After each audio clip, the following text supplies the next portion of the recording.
Jacob Lemay, now 9, knew he was a boy before he could properly pronounce the word transgender. "It's not how you act, or what you wear, or anything like that," Jacob said of being trans. "It's just how you really are inside. ... You just feel like you just got put in the wrong body."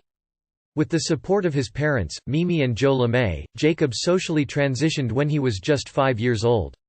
The couple said the journey was not initially easy, and they struggled as Jacob pulled away from them. "It was almost like he was 1,000 miles away from us and retreating," Mimi Lemay said of Jacob's pre-transition years.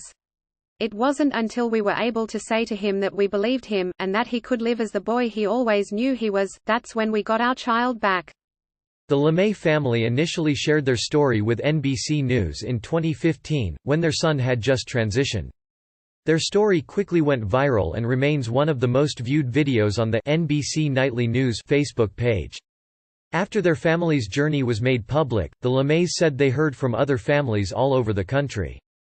Now, Mimi Lemay has written a memoir titled What We Will Become, about love, acceptance and change.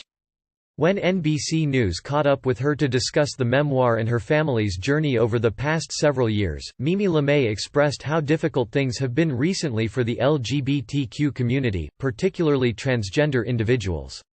She cited the recent spate of bills targeting trans youth that have emerged across the country in the current legislative session.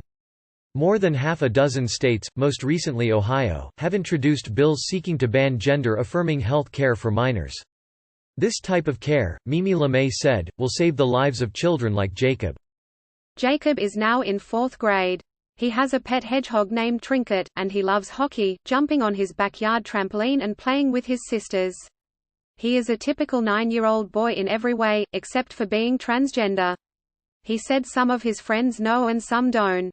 But to most kids, it's just not that big a deal. Over the last 5 years, he has grown and matured, and he is more sophisticated now when he talks about what it means to him to be transgender. And since he has reached the early stages of puberty, Jacob has opted to take a puberty blocker. This is a completely reversible step endorsed by the medical community. It is also the very kind of treatment that some state lawmakers are looking to stop. Joe Lemay said Jacob understands what his options are, and what each step in this process will bring. He's becoming educated on what future choices he'll need to make, he said. That's one of the reasons why he is, taking a puberty blocker, so that we know he's had years to think this through. When asked what he wants the public to know about the transgender community, Jacob said, "I want people to know that it doesn't make you any different from anyone else." He added that it's not always easy to tell people that he's transgender, but he thinks if people just understood it a bit more, the world might change.